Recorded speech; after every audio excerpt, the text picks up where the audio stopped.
ಅಂತೇಳಿ. ಇಲ್ಲಿ ಕಡ್ಲಿ ಬಿತ್ತನೆಗೆ ನಾವು ಬಂದಿದ್ದೀವಿ. ಕಡ್ಲಿ ಬಿತ್ತನೆಗೆ ಇದನ್ನು ಬೀಜೋಪಚಾರಣೆ ಮಾಡೋದಂತ್ರ ಒಂದು ಕಡ್ಲಿ ಸಿಡಿ ಆಯ್ದುಲ್ಲ, ಅದ್ರ ಜೊತೆ ಡೊಣ್ಣು ಒಳ ಕಡಿದಿಲ್ಲ, ಇಳುವರಿ ಚಲೋ ಬರ್ತೈತಿ.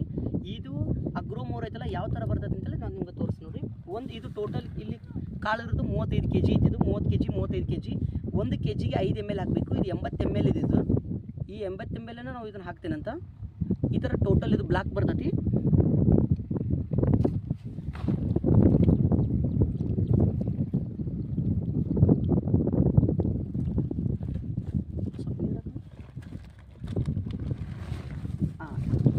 ಮಿನಿಮಮ್ ಅಂದರೂ 1 kgಗೆ ಏನಿಲ್ಲ ಅಂತಿದ್ರು ಒಂದು 2 ml ನೀರು ಹಾಕ್ಕೊಂಡು ನಾವು ಇದನ್ನು ಮಿಕ್ಸ್ ಮಾಡ್ತೀವಿ.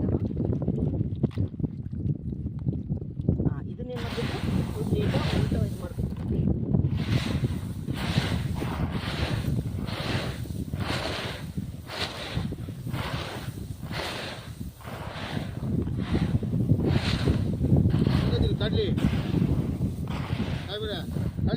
ಕಡ್ಲಿ ಚಲೋ ಐತ್ರಿ.